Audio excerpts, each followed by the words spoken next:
नमस्कार साथियों, मैं उमेश कुमार। आप सभी का एक बार फिर से हमारे इस द्रोणा पीसीएस के यूट्यूब प्लेटफॉर्म पर स्वागत करता हूं। जैसा कि आपने हमारी पिछली वीडियो देखी, हम राजस्थान भूगोल के बारे में बात कर रहे थे। हमने अपनी चर्चा में राजस्थान के स्थिति और विस्तार के बारे में बात की। उसके बाद में हमने पढ़ा राजस्थान की स्थलीय सीमा, राजस्थान का क्षेत्रफल, राजस्थान का नामकरण। उसके बाद राजस्थान का एकीकरण भी हमने देखा, राजस्थान के नए जिले एवं नए संभाग भी हमने देखे। हम बात कर रहे थे राजस्थान के भौतिक प्रदेश के इस वर्गीकरण के बारे में, किस आधार पर राजस्थान के इस भौतिक प्रदेश का वर्गीकरण किया गया है। उच्चावच के आधार पर जिस प्रकार से वर्गीकरण किया गया, हम उसके बारे में बात कर रहे थे। भौतिक संरचना के आधार पर हम बात कर रहे थे, जिसमें हमने राजस्थान को 4 भागों में बांटा था। जिसमें पहला था पश्चिमी शुष्क मरुस्थलीय प्रदेश, दूसरा अरावली प्रदेश, तीसरा था पूर्वी मैदानी प्रदेश और चौथा कौन सा था, तो ये दक्षिणी पूर्वी पठारी प्रदेश। हमने पश्चिमी मरुस्थलीय प्रदेश को 2 भागों में बांटा था, शुष्क प्रदेश और अर्ध शुष्क प्रदेश।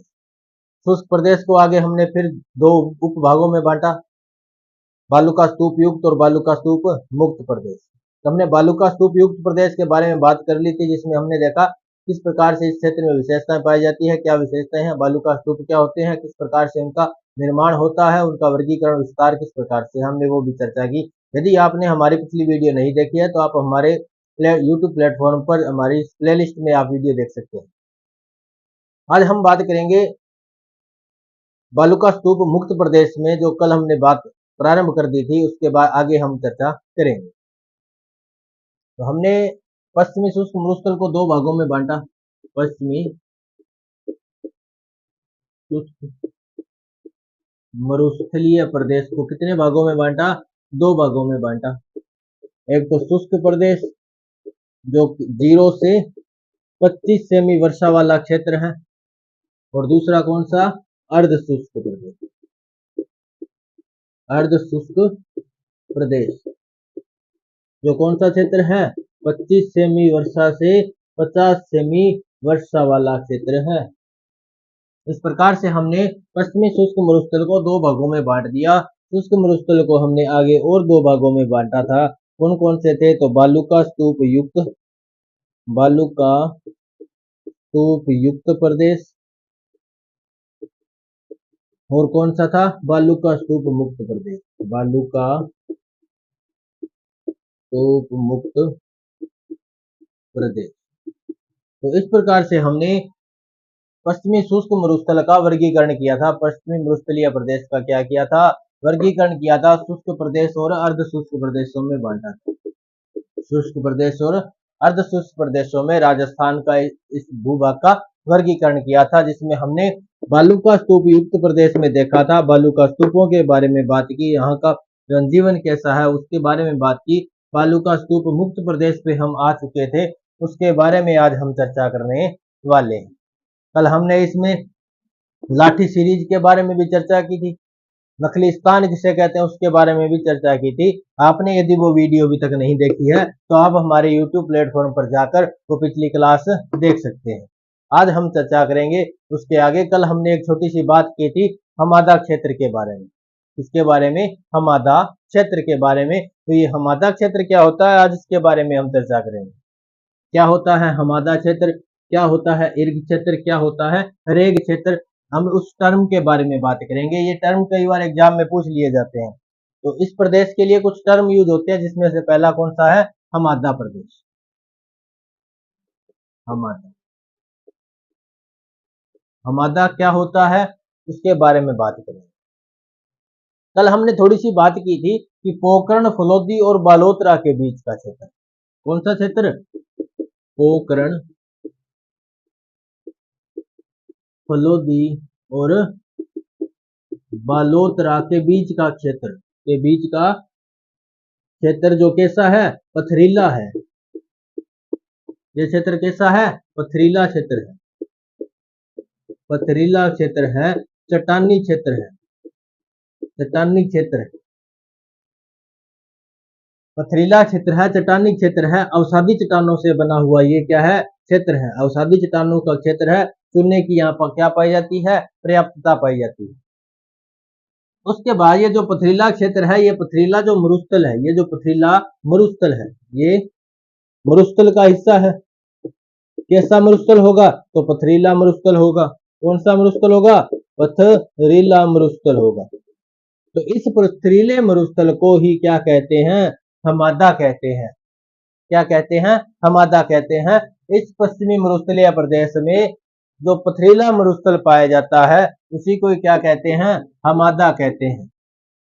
तो आप आज के बाद आप इस बात का कंफ्यूजन न क्रिएट हो कि हमादा किसे कहते हैं, तो आपका आंसर क्या होगा यदि कोई पूछे तो क्या होगा कि हमादा कहते हैं पश्चिमी शुष्क मरुस्थल में जो पथरीला मरुस्थल पाया जाता है, जो पथरीला चट्टानी भूभाग पाया जाता है उसे क्या कहते हैं? हमादा कहते हैं। क्या कहते हैं? हमादा कहते हैं। इसके बाद एक टर्म यूज होता है रेग। क्या यूज होता है? रेग।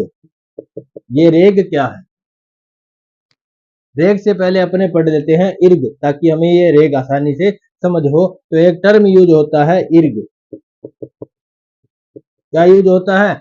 इर्ग एक टर्म यूज होता है। क्या है? देखिए ये जो क्षेत्र देखेंगे हम, पोकरण,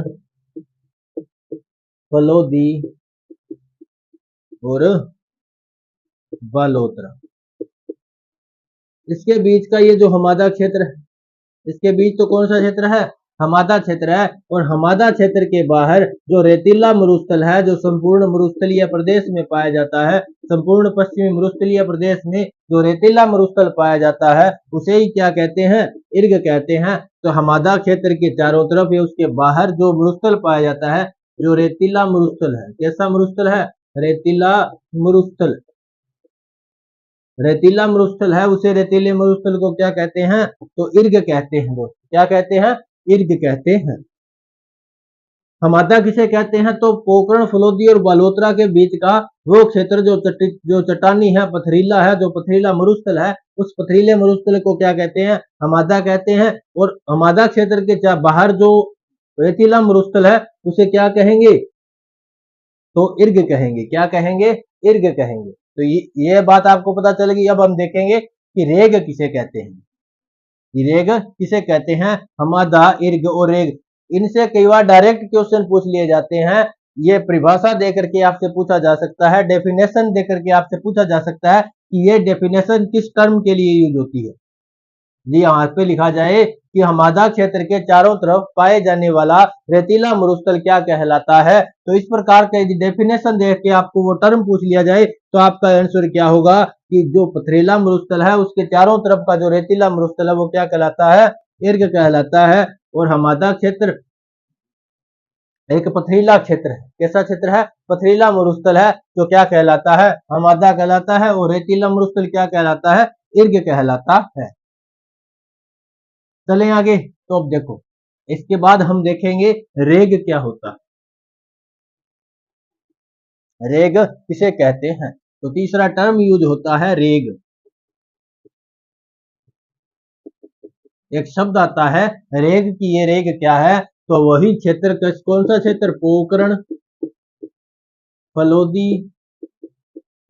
और बालोतरा। आपको ये तो पता ही है कि फलोदी नया जिला बन चुका है। पहले कौन से जिले में था? तो जोधपुर में था। बालोतरा भी नया जिला बन चुका है। पहले कौन से जिले में था? तो बाड़मेर में था। इनके बीच का ये क्षेत्र क्या कहलाता था? हमने अभी थोड़ी देर पहले बात की। इसके बीच का ये जो पथरीला क्षेत्र है क्या कहलाता है? हमादा कहलाता है। ये तो क्षेत्र कैसा है? हमादा क्षेत्र है। अब देखो इसके बाहर ये जो रेतीला मरुस्थल है, कैसा मरुस्थल है? रेतीला मरुस्थल है। तो ये रेतीला मरुस्थल क्या कहलाता है? हमने बात की थी, ये इर्ग कहलाता है। क्या कहलाता है? इर्ग कहलाता है। अब कहते हैं कि ये रेग किसे कहते हैं। क्वेश्चन हमारा ये है कि रेग किसे कहते हैं। तो देखो, जब भी कोई दो चीज मिलती है ना, उसके बीच में कुछ संक्रमण क्षेत्र बन जाता है, जिसमें इन दोनों चीजों की विशेषताएं पाई जाती है। दोनों चीजों की क्या पाई जाती है? विशेषताएं पाई जाती है। जैसे अपने उपोष्ण प्रदेश को देखते हैं, जहां पे शीत प्रदेश और उष्ण प्रदेश दोनों की विशेषताएं पाई जाती है, वो संक्रमणीय क्षेत्र है। जहां दोनों विशेषताएं एक साथ देखी जा सकती है उसे कहते हैं संक्रमणीय केंद्र, संक्रमणीय बिंदु या संक्रमणीय क्षेत्र बोलते हैं। तो इनमें देखो, जो जिस जगह पर रेतीला मरुस्थल और ये पथरीला मरुस्थल आपस में मिल रहे हैं, जिस जगह पर ये मिल रहे हैं वहां पर एक संक्रमण क्षेत्र बनेगा, एक ऐसा क्षेत्र बनेगा जहां पर पथरीले मरुस्थल की विशेषताएं भी होगी और रेतीले मरुस्थल की विशेषताएं भी होगी, हमादा की विशेषताएं भी होगी और किसकी विशेषता होगी, इर्ग की भी विशेषता होगी। तो इन दोनों की विशेषताएं एक साथ जहां देखी जाती है उसे कहते हैं रेग। हमादा और इर्ग दोनों की विशेषताएं जब एक साथ एक ही पृष्ठभूमि पर देखी जाती है, एक ही भूमि पर देखी जाती है, एक भौगोलिक प्रदेश पर देखी जाती है, उस प्रदेश को क्या नाम देंगे, रेग कहेंगे। उसके लिए कौन सा टर्म यूज होगा, तो रेग यूज होगा। दोबारा समझ लो, जैसे हमादा क्षेत्र है थोड़ा सा पथरीला है, तो इसको थोड़ा पथरीला बना देते हैं, ये पथरीला मरुस्थल है। ये कैसा मरुस्थल है, हमादा मरुस्थल है, पथरीला मरुस्थल है, बड़े बड़े पत्थर थोड़े से इसमें हमें दिखाई दे रहे, चट्टानी प्रदेश है। उसके बाद देखो ये जो क्षेत्र है ये है इर्ग, रेतीला क्षेत्र है। कैसा क्षेत्र है, रेतीला। अब देखो जब ये दोनों आपस में मिलेंगे, जिस जगह पर मिल रहे होंगे कुछ इस प्रकार की स्थिति होगी वहां पे।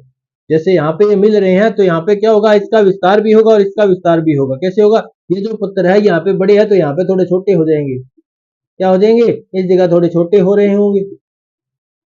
और ये जो रेत है ये इन पत्थरों के बीच में होंगी, इन पत्थरों के बीच में होगी। तो इस प्रकार का ये जो क्षेत्र बन रहा है, ये संक्रमण जो क्षेत्र बन रहा है, ये क्या कहलाएगा, ये रेग कहलाएगा। क्या कहलाएगा, रेग कहलाएगा। ये क्या कहलाएगा, रेग कहलाएगा।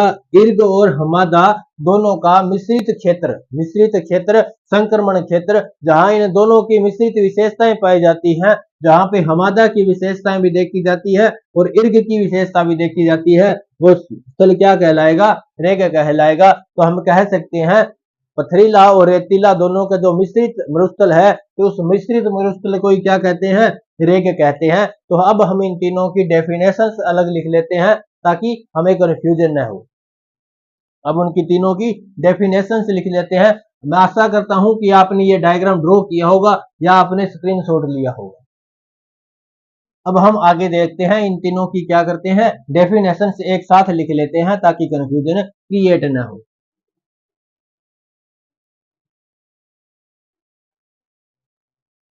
तो हमने पहला पढ़ा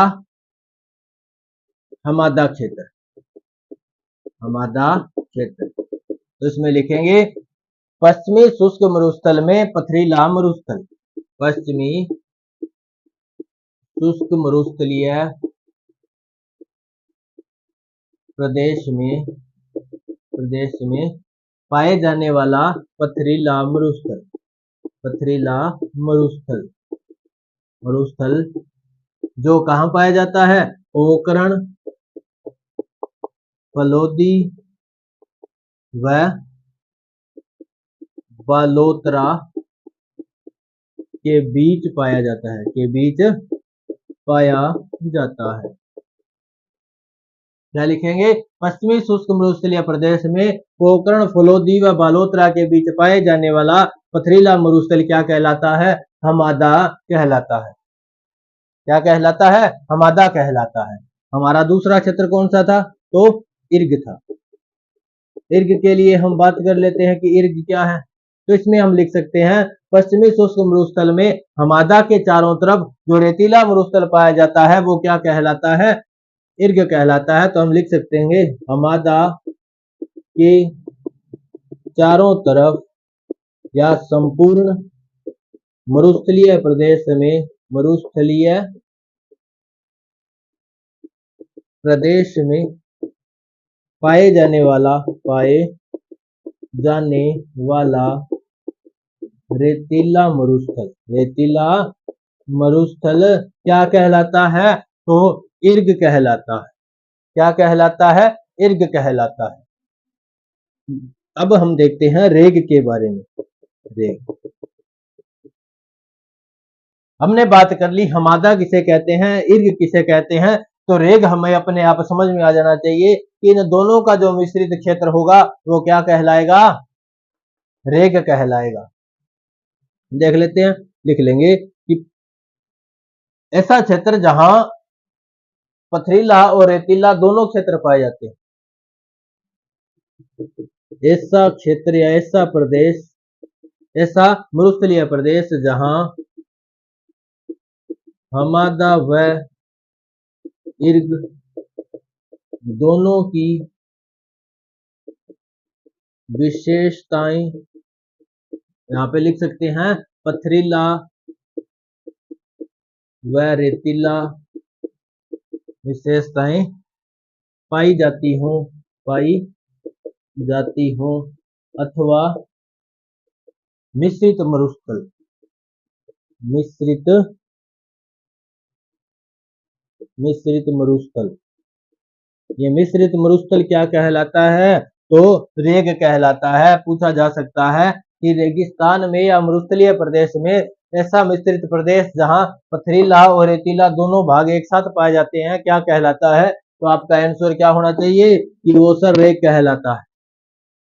अकेला जो रेतीला मरुस्थल है, जो सिर्फ क्या है रेतीला मरुस्थल है, वो क्या कहलाता है? तो आपका आंसर क्या रहना चाहिए? वो इर्ग कहलाता है। यदि आपसे पूछा जाए पथरीला चट्टानी क्षेत्र क्या कहलाता है, तो आपका आंसर रहना चाहिए कि सर वो क्या कहलाता है? हमादा कहलाता है। यह तो थी कुछ इन प्रकार के टर्म के बारे में।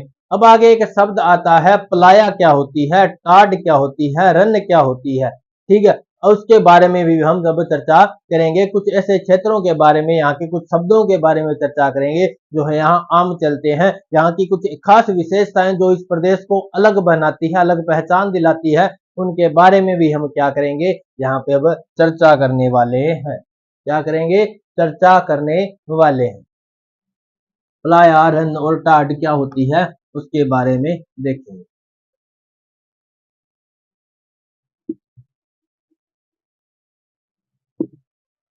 एक शब्द आता है प्लाया, रन, टाड, इन सब के साथ मिलता है झील। क्या मिलता है? झील मिलता है। झील शब्द आपको नाम याद होगा, झील आपने सुना होगा। झील शब्द कहते हैं ऐसा जलीय क्षेत्र जो जिसके चारों तरफ क्या हो, स्थलीय भूभाग पाया जाता हो। जिसके चारों तरफ क्या हो, स्थल हो, वो ऐसा क्षेत्र जो जल का क्षेत्र है और समुद्र से छोटा है, समुद्र से छोटा है और जलाशयों से थोड़ा सा क्या होगा, बड़ा होगा। ये क्या कहलाएगा? झील कहलाएगा। झील कई प्रकार की होती है, प्राकृतिक भी होती है, कृत्रिम भी होती है। हम उसके बारे में झील वाला जो आगे टॉपिक पढ़ेंगे, राजस्थान की प्रमुख झीलें जब हम देखेंगे उसमें चर्चा करेंगे। अभी आपको इतना पता होना चाहिए कि झील किसे कहते हैं। तो एक जलीय क्षेत्र, ऐसा जलीय क्षेत्र जो चारों तरफ से किससे घिरा हो, स्थलीय भूभाग से घिरा हो, क्या कहलाएगा? झील कहलाएगा। आपने कैस्पियन झील के बारे में बात की होगी, कैस्पियन सागर झील जो विश्व की सबसे बड़ी झील है, आपने नाम सुना होगा। आपने पुष्कर झील के बारे में नाम सुना होगा, सांबर झील के बारे में नाम सुना होगा। यदि नहीं सुना तो हम आगे उसमें झीलों का जब टॉपिक आएगा तो उसमें भी देखेंगे। तो अब हम बात करेंगे प्लाया, रन और टाड झील क्या होती है, जो इस प्रदेश की प्रमुख विशेषता मानी जाती है। इस पश्चिमी मरुस्थलीय प्रदेश की क्या मानी जाती है? विशेषता मानी जाती है। इस शुष्क प्रदेश की विशेषताएं मानी जाती है। तो जैसलमेर का जो क्षेत्र है, लगभग जैसलमेर और जैसे पश्चिमी राजस्थान का जो क्षेत्र है, वहां पे क्या करते हैं, वर्षा के जल को एकत्रित कर लिया जाता है। जब बरसात ज्यादा हो जाती है तो उस जल को क्या कर लिया जाता है? एकत्रित कर लिया जाता है। एकत्रित करने के लिए क्या करते हैं, कुछ कृत्रिम झीलें बना देते हैं। जो ये रेत के धोरे हैं उनके बीच में क्या बना लेंगे, कुछ जैसा जो चट्टानी क्षेत्र जो अभी हमने देखा, हमादारी रेग वाला क्षेत्र देखा, ऐसे क्षेत्रों में क्या करेंगे, एक कृत्रिम झील बना देंगे, एक मिट्टी के दीवार बना देंगे। तो जो मिट्टी की दीवार बनाई है उसके पास में जो पानी इकट्ठा होगा उसे क्या कहते हैं? झील कहते हैं। उसे ही पलाया, रन या टाट झील कहते हैं। तो हम लिख सकते हैं पश्चिमी मरुस्थलीय प्रदेश में, मरुस्थलीय प्रदेश में वर्षा जल को एकत्रित करने के लिए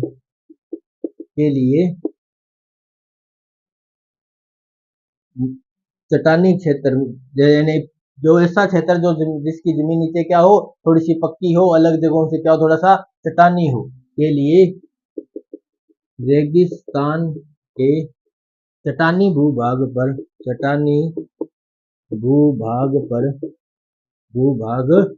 पर रेत की दीवार बनाकर एक कृत्रिम झील बना दी जाती है। एक कृत्रिम झील बना दी जाती है जिसे क्या कहते हैं? रन या टाड कहते हैं। जिसे प्लाया झील कहते हैं। क्या कहते हैं? जिसे प्लाया झील कहते हैं। ये प्लाया झील क्या होती है कि मरुस्थलीय प्रदेश में वर्षा के जल को एकत्रित करने के लिए क्या कर दी जाती है? रेत की दीवार बना दी जाती है। जैसे आपने देखा दो धोरे हैं, धोरों के बीच में जो क्षेत्र होगा उन क्षेत्रों में कुछ पक्का क्षेत्र होगा नीचे जहां पे पानी इकट्ठा हो जाता है। यदि वो जल एक कृत्रिम रूप से इकट्ठा किया जाए, रेत की दीवार बना के इकट्ठा किया जाए, तो वो क्या कहलाएगा? प्लाया कहलाएगा। क्या कहलाएगा? प्लाया कहलाएगा। यह तो था कृत्रिम रूप से। यदि वो बिना कृत्रिम किन्हीं लोगों के द्वारा दीवार बनाकर न किया जाए, तो एक साथ यदि कोई ऐसा जो गड्ढे वाला क्षेत्र है, थोड़ा सा ढलान वाला क्षेत्र है, थोड़ा सा निम्न भूमि है, तो वहां पर क्या होगा? जो जल एक अपने आप इकट्ठा हो जाएगा, जो वर्षा का जल अपने आप इकट्ठा हो जाता है, उसे क्या कहते हैं? रन या टाट कहते हैं। क्या कहते हैं? रन या टाट। रन वैसे थोड़ा दलदली क्षेत्र भी होता है, जैसे आपने सुना होगा कच्छ का रन जो क्या थोड़ा सा दलदली क्षेत्र भी है। तो प्लाया झील किसे कहते हैं? रेत की दीवार बना ली जाती है और जल को एकत्रित कर लिया जाता है, एक कृत्रिम झील बना दी जाती है। उस झील को क्या कहते हैं? प्लाया झील कहते हैं, जो आगे कुछ समय के लिए क्या करती है? जल की उपलब्धता प्राप्त कराती है, हमें जल उपलब्ध करवाती है। वो झील बना दी जाती है इस क्षेत्र के अंदर, तो उसे क्या कहते हैं? प्लाया झील कहते हैं। ये इस क्षेत्र की क्या है? खास विशेषता है।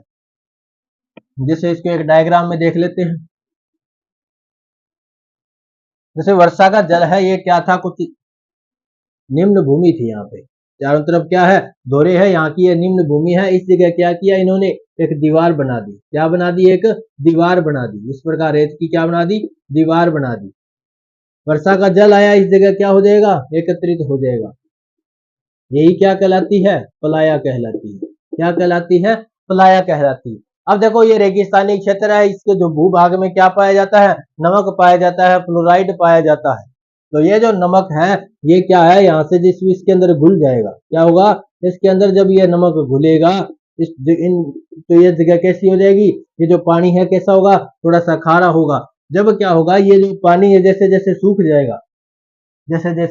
सूख जाएगा, वाष्पोत्सर्जन होगा, इसका यूज कर लिया जाएगा, तो यहाँ एक दलदली क्षेत्र बन जाएगा। जो क्या होगा? जिसके ऊपर नमक की मात्रा जमी होगी, दलदली क्षेत्र जिसके ऊपर नमक की मात्रा जमी होगी, तो वो क्या कहलाएगी? वो सेलिना कहलाएगी। वो क्या कहलाती है? सेलिना कहलाती है। तो एक आपसे शब्द पूछा जाएगा कि सेलिना क्या होती है। जब प्लाया झीलों के सूख जाने के बाद जो दलदली क्षेत्र बचता है, जिसके ऊपर नमक की परत जम जाती है, उसे ही क्या कहते हैं? सेलिना क्षेत्र कहते हैं। उस दलदली झील को ही क्या कहेंगे? सेलिना कहेंगे। तो ये भी आपको याद होना चाहिए कि सेलिना किसे कहते हैं। तो आपका आंसर होना चाहिए कि प्लाया झीलों के सूखने के बाद जो दलदली क्षेत्र बचता है, जब उस है तो उसमें तो उस पर नमक की परत जम जाती है,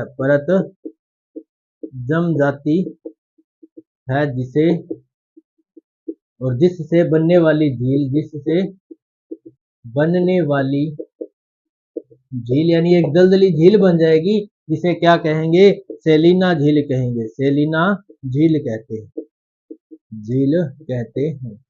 ये दलदली क्षेत्र होगा, यहाँ पे थोड़ा बहुत पानी भी होगा, ऊपर क्या जम जाएगी? नमक की मात्रा जम जाएगी, नमक की परत जम जाएगी। तो वो जो झील सी बनेगी, वो क्या कहलाएगी? सेलिना झील कहलाएगी। आगे बात समझे कि सेलिना झील किसे कहते हैं। अब हम देखेंगे एक और शब्द आता है, बालसन झील। इसी प्रकार से इसी क्षेत्र में जो पश्चिमी मरुस्थलीय प्रदेश का ये जो शुष्क प्रदेश पड़ रहे हैं, इसी में एक शब्द आता है बालसन झील। कौन सी झील? तो बालसन झील भी इसी के अंदर एक टर्म आता है, शब्द आता है, उसके बारे में भी हम अब देख लेते हैं। तो हम देख लेते हैं कि ये बालसन झील क्या होती है। एक शब्द आएगा बालसन झील, बालसन झील। अब आपको इतना तो पता है कि इस प्रदेश के अंदर रेत ही नहीं पाई जाती, उसके साथ क्या पाई जाती है? कुछ छोटी छोटी पहाड़ियां होंगी, कुछ चट्टानी प्रदेश होंगे। तो देखो उसी चट्टानी प्रदेश की एक ये विशेषता है बालसन झील। बालसन झील क्या होती है? जैसे ये कोई दो पहाड़ी वाला क्षेत्र है, ये भी एक पहाड़ी है और ये भी क्या है? एक पहाड़ी है। इसके बीच का ये चट्टानी क्षेत्र है, क्या है? चट्टानी क्षेत्र है। जब क्या होगा? बारिश होगी। क्यों? बारिश तो होती रहती है, ज्यादा ना थोड़ी तो होती है। जब थोड़ी बहुत यहाँ पे बारिश होगी तो ये जो पानी है इकट्ठा होकर के कहाँ जाएगा? इस चट्टानी भूभाग पर इकट्ठा हो जाएगा। इस चट्टानी भूभाग पर क्या होगा? इकट्ठा होगा। अब देखो नीचे चट्टान है तो नीचे ये पानी का लीचिंग नहीं होगा, पानी का अंतस्पंद नहीं होगा, पानी जमीन में नहीं जाएगा, ये पानी यहीं इकट्ठा रह जाएगा। कुछ वाष्पोत्सर्जन के द्वारा उड़ता रहेगा, लेकिन ये पानी यहाँ पे इकट्ठा रहेगा। इससे जो जल का जलीय जो क्षेत्र बनता है, जो जिसे झील कहेंगे, हम क्या कहेंगे? झील कहेंगे। तो इस प्रकार की एक प्राकृतिक झील है, इसका नाम क्या लेते हैं? तो इसे कहते हैं जी बालसन झील। क्या कहते हैं इसे? बालसन झील कहते हैं इसे। तो अब क्वेश्चन यदि पूछा जाए तो आप बता सकते हो कि इस पथरीले मरुस्थलीय प्रदेश में या मरुस्थलीय प्रदेश में छोटी पहाड़ियों के बीच का जो चट्टानी क्षेत्र है, दो पहाड़ियों के बीच का जो चट्टानी प्रदेश है, बारिश का जल उसमें इकट्ठा हो जाता है, तो उससे बनने वाली झील क्या कहलाती है? बालसन झील कहलाती है। बालसन झील कहलाती है। तो इसको हम लिख लेते हैं, इसकी डेफिनेशन को। ये डायग्राम आप ड्रॉ कर लीजिए ताकि देखने से आपको याद हो जाए कि किसे कहते हैं बालसन झील। अब हम बना लेते हैं, इसकी डेफिनेशन लिख लेते हैं। तो क्या लिखेंगे डेफिनेशन में? पश्चिमी शुष्क मरुस्थल में या पश्चिमी मरुस्थलीय प्रदेश में, मरुस्थलीय प्रदेश में छोटी पहाड़ियों के बीच, छोटी पहाड़ियों के बीच, छोटी पहाड़ियों के बीच बीच के चट्टानी क्षेत्र में, चट्टानी क्षेत्र में जब वर्षा का जल इकट्ठा होता है तो एक झील बन जाती है, तो एक झील बन जाती है, झील बन जाती है, जिसे क्या कहते हैं? बालसन झील कहते हैं, जिसे बालसन झील कहते हैं। मरुस्थलीय प्रदेश में छोटी पहाड़ियों के बीच के चट्टानी क्षेत्र में जब वर्षा का जल एकत्रित हो जाता है तो एक झील सी बन जाती है, उस झील को क्या कहते हैं? बालसन झील कहते हैं। तो ये आज हमने कुछ टर्म के बारे में चर्चा की। इस रेगिस्तान के इस प्रदेश में कौन कौन से टर्म यूज होते हैं, किस प्रकार से उनकी डेफिनेशन है, हमने उन सब के बारे में चर्चा की। तो एक छोटी सी चर्चा और कर लेते हैं बाप बोल्डर के बारे में। जिसे बाप बोल्डर कहते हैं, जिन्हें बहादुराश्रम भी बोलते हैं, बहादुराश्रम भी बोलते हैं, जिसे भादुरा गोलाश्म भी कहते हैं। क्या कहते हैं? भादुरा गोलाश्म भी कहते हैं। बाप बोल्डर के बारे में अब हम चर्चा करने वाले हैं। तो एक हम चर्चा करेंगे बाप बोल्डर, छोटा सा टॉपिक हो रहा है तो इसके बारे में चर्चा कर लेते हैं। कल से शुरू करेंगे अपना एक नया टॉपिक, अगला भौतिक प्रदेश, अर्ध शुष्क प्रदेश के बारे में हम कल चर्चा करेंगे। तो आज के लिए थोड़ा सा टॉपिक हो रहा है जिसको कंप्लीट कर लेते हैं। बाप बोल्डर, देखो बोल्डर क्या होता है, पहली बात तो आती है ये बोल्डर क्या होता है। आपने कभी एक वो देखा होगा जो दो पत्थरों को जब रगड़ते हैं जिससे आग बनती, जिससे क्या बनती है? आग बनती है। आपने उन पत्थरों का आकार देखा होगा, वो गोल होते होंगे। क्या होते होंगे? गोल होते हैं। ठीक है। आपने कुछ और देखे होंगे, कुछ बच्चे खेलने के लिए उन पत्थरों का यूज करते हैं, कुछ उनके सजावटी पत्थरों के रूप में यूज में लेते हैं। जो गोल पत्थर होते हैं वो क्या किस प्रकार से बनते हैं, देखो उनका बनने का कारण क्या होता है कि जब कोई भी यदि चट्टानी क्षेत्र है, चट्टान का टुकड़ा है, यदि वो नदी के अंदर आ जाएगा, नदी के जल के साथ में यदि वो चल रहा है तो वो धीरे धीरे घूमता घूमता नदी के साथ साथ रगड़ता हुआ, नीचे के तल के साथ रगड़ता हुआ कैसा हो जाएगा, गोल हो जाता है। क्या हो जाता है, गोल हो जाता है, जिसे गोलाश्म भी कह सकते हैं। क्या कह सकते हैं, गोलाश्म भी कह सकते हैं, गोलाश्म भी कह सकते हैं। इसी प्रकार से जब कोई चट्टानी टुकड़ा, जब कोई चट्टान का टुकड़ा यदि हिमवाहित नदी, जिसे हम कह सकते हैं हिमनद, क्या कह सकते हैं, हिमनद कहते हैं, हिमनद। आपने गंगोत्री हिमनद के बारे में नाम सुना होगा, जहां से कौन सी नदी का उद्गम होता है, गंगा नदी का। ठीक है, तो इस प्रकार से आपने हिमनद के बारे में बात सुना होगा। ठीक है, तो जो हिमनद होते हैं, हिमनद जैसे कि से क्या होता है कि इसके साथ जो चट्टानी टुकड़े आते हैं, क्या आते हैं, चट्टानी टुकड़े आते हैं, वो इसके साथ साथ रगड़ते चलते हैं, तो रगड़ रगड़ के क्या हो जाते हैं, गोल हो जाते हैं। कैसे हो जाते हैं, गोल हो जाते हैं। उन्हीं को क्या कहते हैं, गोलाश्म कहते हैं, या उन्हें क्या कहते हैं, बोल्डर कहते हैं। उन पत्थरों को क्या कहते हैं, बोल्डर कहते हैं। तो इसको हम देखेंगे,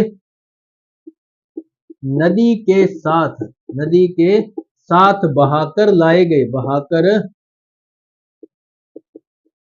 गए चट्टानी टुकड़े जो नदी के पैंदे के साथ या तल के साथ रगड़ खाकर गोल हो जाते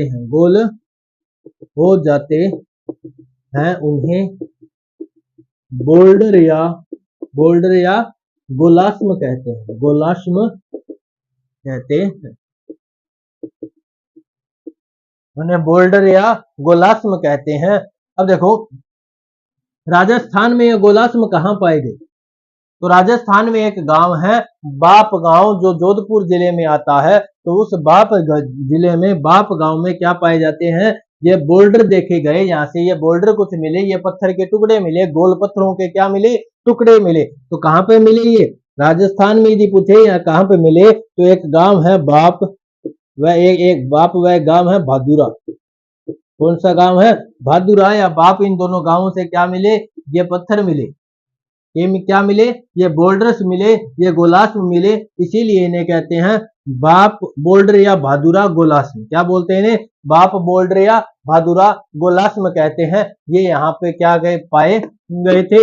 ये इस जगह की जो कुछ विशेषताओं के बारे में उजागर करते हैं कि ये जो प्रदेश है कभी कैसा हुआ करता था, समुद्री प्रदेश हुआ करता था, जहां पे नदियां अपना क्या लेके आती थी, जल लेके आती थी। और जल के साथ ही कभी ये क्या आए, बोल्डर्स या गोलाश्म यहाँ पे बह करके आ गए। तो इस प्रकार से हमने आज बात की राजस्थान के इस भौतिक प्रदेश के बारे में। तो आज हमारा ये शुष्क प्रदेश वाला टॉपिक पूरा होता है। कल हम भौतिक प्रदेश अगले की बात करेंगे, जिसका नाम होगा अर्ध शुष्क प्रदेश। तो कैसी लगी आज की वीडियो हमें कमेंट में जरूर बताना। अच्छी लगी हो तो लाइक करना, शेयर करना। यदि आप हमारे चैनल पर नए हो, आपने हमारा चैनल सब्सक्राइब नहीं किया है, तो चैनल को जल्द से जल्द सब्सक्राइब कर लीजिएगा और बेल आइकन को ऑन कर लीजिएगा, ताकि आने वाली क्लासों के नोटिफिकेशन आपको मिल सके। धन्यवाद।